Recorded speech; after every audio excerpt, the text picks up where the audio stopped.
사교육 분위기가 그래서 자기는 그렇게 할 수밖에 없더라고. 그렇죠. 책상에서 하면 반드시 싸움이 나게 돼 있죠. 쓸데없는 훈련도 같이 병행하고 있다고 생각합니다.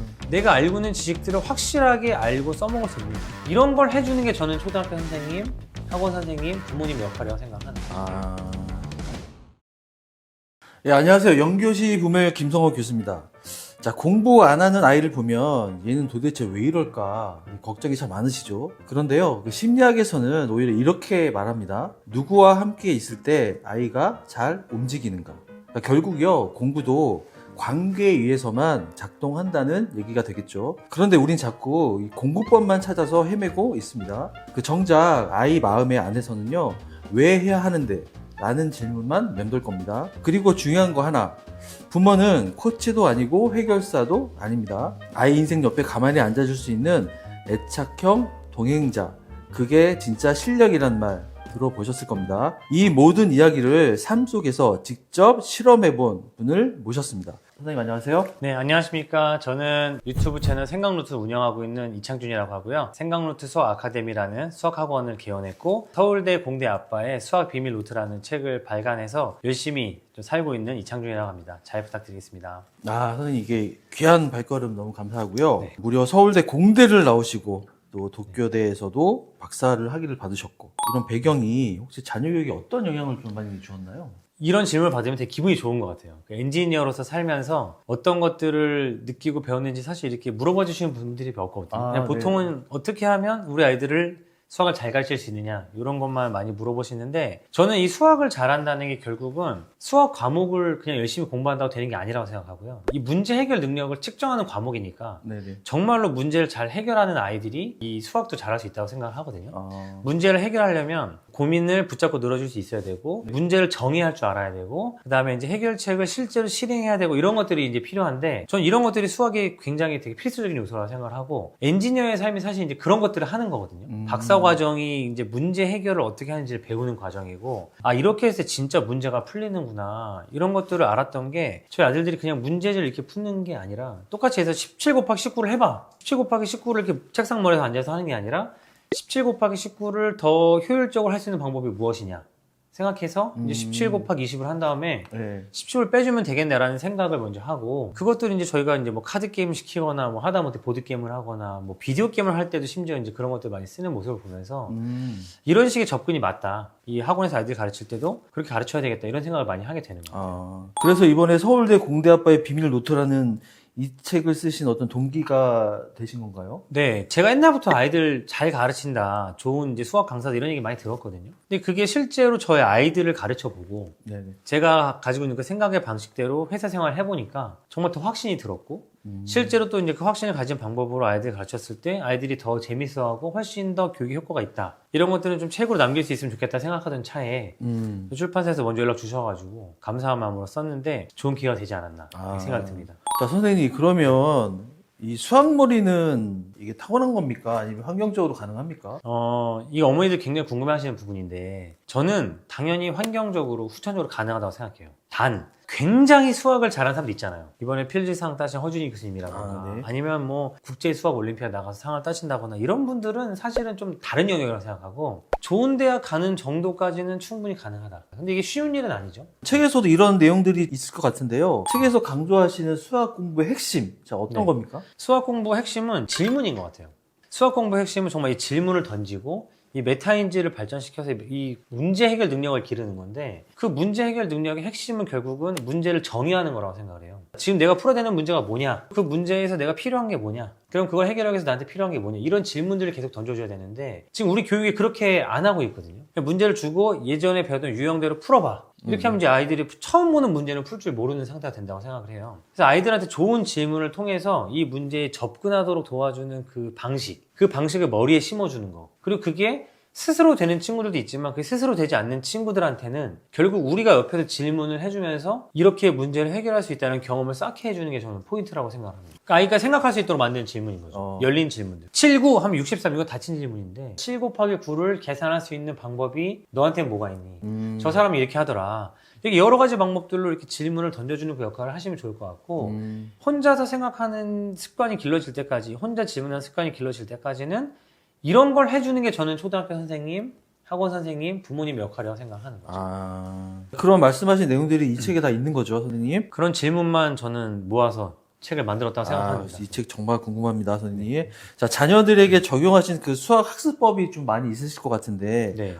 그래도 이거는 좀 괜찮았다. 뭐 네. 이런 거 좀 있을까요? 연산 방법을 여러 가지로 풀게 해주는 거는 정말 좋은 방법이라고 저는 생각을 합니다. 우리가 그냥 당연하다고 생각했던 그 기계적인 연산들. 분명히 더 좋은 방법이 있다. 분명히 더 좋은 방법인데 너한테는 어떤 방법이 있겠냐라고 바꿔주는 거. 제일 좋은 방법 중에 하나가 뭐냐면은 자동차 번호판들이 이렇게 막 지나다니잖아요. 그 번호판을 가지고 곱하기 더하기 빼기를 해서 10을 만들어 봐라. 이런 질문을 했을 때 어떤 아이들은 이렇게 해서 10을 만들고 어떤 아이들은 이렇게 해서 10을 네. 만들고 또 부모님의 방식이 있고 뭐 이런 방식들을 계속 아이들한테 훈련을 시켜가면서 문제에 접근하는 방식을 다양하게 만들어주는 거. 이거는 굉장히 중요하다고 생각을 하거든요. 수학을 어려운 학생들이 매년 많고, 좀 이거 먼저 학습을 한번 해봐라. 전략 같은 게 있을까요? 부모님들이 오시거나 이제 아이들이 혼자 찾아오면 제가 늘 점검을 하는데 우리는 수학을 만약에 중학교 2학년 문제를 못 풀잖아요.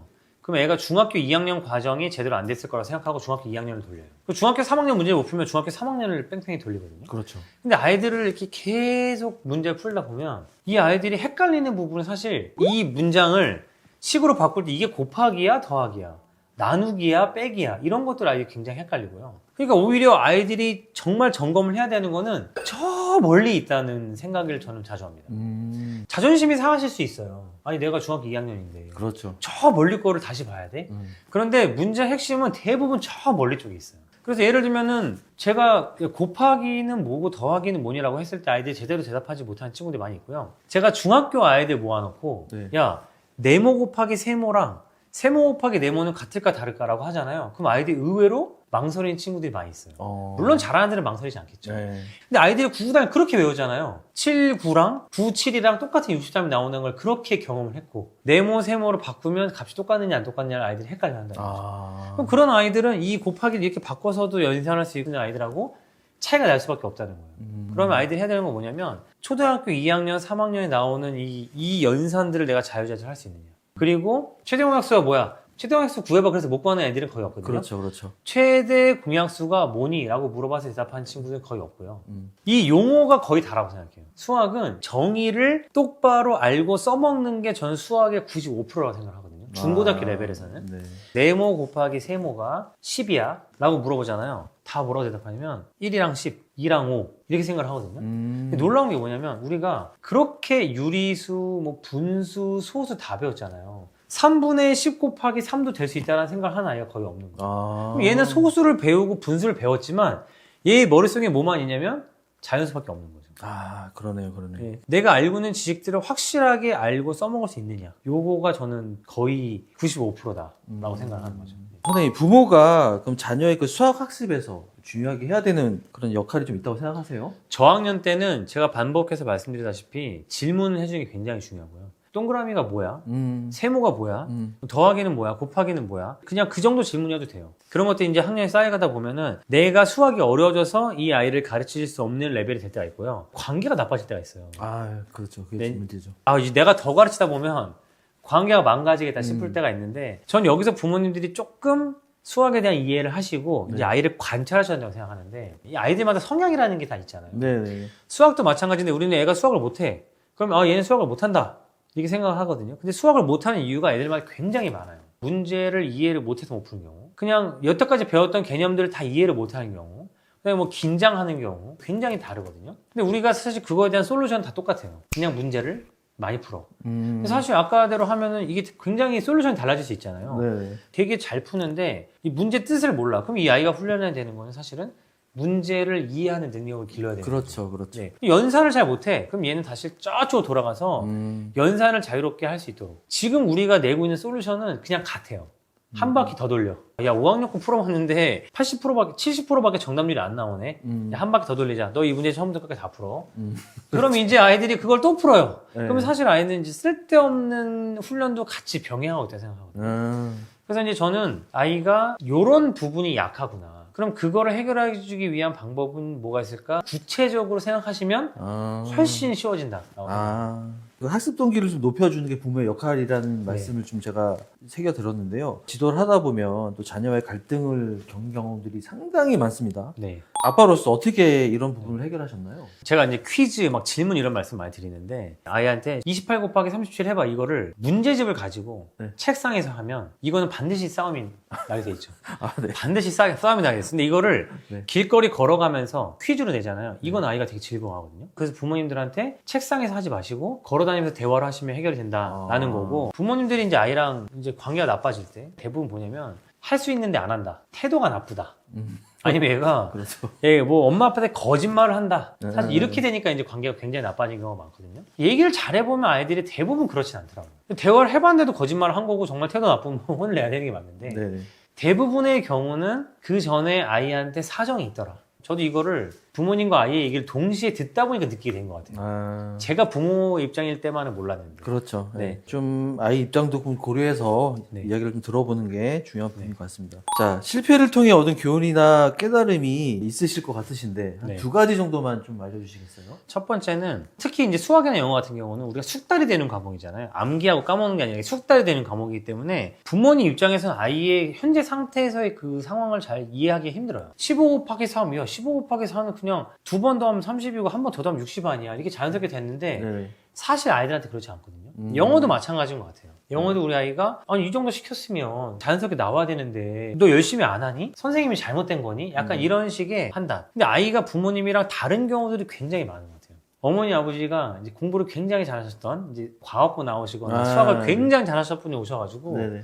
이해를 못 하세요. 아니 이런 문제가 나왔으면 딱 보면 출제자의 의도 안 보여? 이렇게 생각하시면 아, 그렇죠. 애한테는 안 보이는 거죠. 네. 근데 이런 부분에서 내가 어렸을 때 어땠을까를 생각해 보시면 아 얘가 노력을 안 하거나 뭐 머리가 나쁘거나 뭔가 교육을 잘못 받고 있는 게 아니구나. 두 번째는 직접 확인하시는 건 진짜 필요하다. 뭐 있잖아요. 오늘 뭐 배웠어? 어제는 뭐 배웠어? 뭐 어떤 것 같아? 저번 주하고 했을 때 늘은 것 같아? 뭐가 늘은 것 같아? 이것도 결국 질문이죠. 이런 질문들을 통해서 아이가 정말로 잘 배우고 있고 거기서 뭔가 늘고 있다고 느끼느냐. 부모님이 학원 괜찮아? 라고 물어보면 애들이 괜찮다고 그래요. 나중에 얘기를 해보잖아요. 네. 아이는 거기 있는 친구들이 너무 마음에 들었거나 학원에서 했던 과자 파티가 너무 좋았거나 선생님이 그냥 친절해서 좋거나 이런 경우들도 있어요. 물론 그런 것도 필요한 요소인데 부모님이 원하는 방식으로 성장하고 있느냐는 부모님이 조금만 관심을 가지고 직접 대화를 통해서 확인해 보시는 게 저는 반드시 필요하다 이렇게 생각합니다. 그래요. 이 2가지는 꼭 기억을 하셔야 될 것 같습니다. 자, 이제 대기업을 나오시고 교육자로서의 또 인생을 걸어가고 계시는데요. 한국 수학교육의 어떤 생각? 이런 견해가 좀 있으실까요? 한국 수학 교육은 과열됐다, 편중됐다라는 생각을 모든 사람이 다 느끼고 있다고 생각합니다. 그런데 이제 모든 사람들이 다 똑같이 생각하는 게 분위기가 이렇게 돼서 나도 어쩔 수 없어라고 생각하시는 거죠. 이 극심화 극선행을 하는 건 분위기이기 때문에 우리 아이만 극심화 극선행 안 시켰다가 손해보면 어떡하냐. 아이들도 그래요. 심지어 아이들이 저는 수학을 못하는 것 같아요. 우리 반에 어떤 애 있는데요. 걔는 벌써 중학교 몇 학년 거 나가네. 이렇게 판단을 해버려요. 아이가 나의 수학적 사고력과 제 수학적 사고력을 비교하는 게 아니라 어디까지 나간 일을 가지고 판단을 해버리는 거예요. 학원 선생님들도 극심화 극선행 무조건 해야 돼. 이거 무조건 필요한 교육이야 라고 생각하시는 분이 거의 없어요. 근데 그 선생님들은 또 왜 하시냐면 학부모님들이 요구한다. 학부모님들한테 물어보잖아요. 사교육 분위기가 그래서 자기는 그렇게 할 수밖에 없더라고. 그렇죠. 서로 이렇게 생각을 하시는 것 같아요. 이게 제일 문제인 것 같아요. 아무도 공감하고 있지 않은데 다 이 방향으로 달려가고 있다. 전 이거에 좀 의문이 있습니다. 이제 책 얘기 좀 해보겠습니다, 선생님. 네. 야, 이 책에서 어떤 메시지를 좀 남기고 싶으셨습니까? 이 책을 누구한테 썼냐면 초등학교에 자녀를 두신 부모님들이라고 생각하고 부모님들. 썼거든요. 네. 네. 이 책은 제가 수학을 전공 안 했기 때문에 쓸 수 있었다고 생각해요. 왜냐하면 이렇게까지 어렵지 않게 쓰는 거는 솔직히 말하면 저의 어떤 에고도 내려놔야 돼요. 더 쉽게 이렇게 썼거든요. 제가 얘기하고 싶은 게 뭐냐면 부모님들이 어렸을 때 아이와 대화하는 게 정말 아이의 수학을 잘하게 만들어주는 길이다. 그리고 그건 어렵지 않다. 누구나 할 수 있다.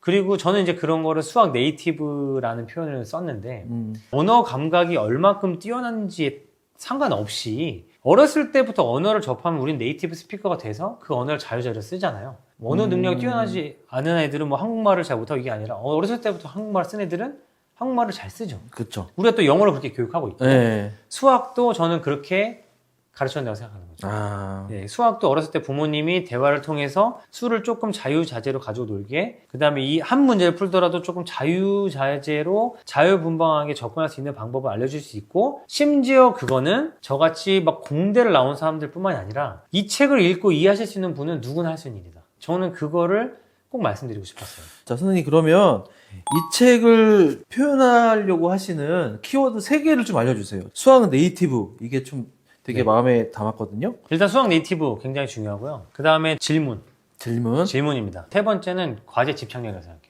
과제 집착력이라는 거는 그 수학은 그냥 수학 문제 많이 푼다고 잘할 수 있는 과목이 아니에요. 그래서 저는 어렵다고 생각하거든요. 수학을 잘하기 위해서는 일단 문제가 뭔지를 똑바로 이해하고, 네, 그리고 그 문제들에 대해서 조금 자유롭게 접근할 수 있어야 되고요. 세 번째는 뭐냐면 힘들거든요. 이 수학은 재미있거나 뭔가 집착하지 않으면, 이 문제 집착해주지 않으면 사실은 그냥 끝까지 끌고 가기 굉장히 힘들어요. 수학이야말로 재밌게 만들어주지 않으면 도저히 잘할 수 없다. 사람이 아무리 열심히 해도 힘들거나 재미없으면 열심히 못하게 되잖아요. 그렇죠. 네. 수학을 하는 동안 이게 뭔가 재밌네라는 느낌을 느낄 수 있게 해주는 거가 그걸 우리는 수학 정사로 요즘 표현하는데 네네. 저는 그게 결국 수학에 대한 과제 집착력이라고 생각해요. 이것들을 길러줄 수 있는 방법은 아까 말씀드렸던 어렸을 때부터 퀴즈로 내가 재밌게 생각하는 문제에 접근하고 다른 사람들과 토론하는 습관이다. 이게 중학교 2학년, 3학년 돼서 수학을 공부할 수 있게 그런 원동력을 만든다고 저는 생각합니다. 자, 끝으로 선생님, 우리 초등학교 어머니들 이놈의 수학 때문에 힘들어 하시는데 네. 어떤 뭐 메시지 한마디 부탁드리겠습니다. 수학에 대한 여러 가지 오해가 있는 것 같아요. 수학은 타고난 애들만 잘할 수 있다. 반복 훈련하는 거를 이길 수 없다. 이거를 좀 깨셨으면 좋겠어요. 왜냐하면 이미 많은 수학 강사들이 똑같은 얘기를 하기 시작했습니다. 저뿐만 아니라 유명 인플루언서가 똑같은 얘기 하시잖아요. 선행학습 필요 없어요. 반복한다고 되는 거 아니에요. 이런 거 계속 얘기하잖아요. 근데 아직 사회가 그걸 믿지 않고 있어요. 일단 저는 소비자신 부모님들이 먼저 바뀌시면 이 사회 분위기는 싹 바뀔 수 있다고 생각합니다. 제 책도 읽어봐 주시고 저랑 비슷한 얘기를 하는 많은 강사들의 얘기를 좀 들으시면서 특히 어렸을 때부터 유리하니까 한번 용기를 내서 한번 실천해 보셨으면 좋겠다라고 생각합니다. 자, 오늘 너무 귀한 말씀 너무 감사하고요. 우리 서울대 공대학과의 비밀노트의 저자이신 이창준 원장님과 이야기 나눠봤습니다. 자, 지금까지 영교시 부모여 김성권 교수였습니다. 감사합니다.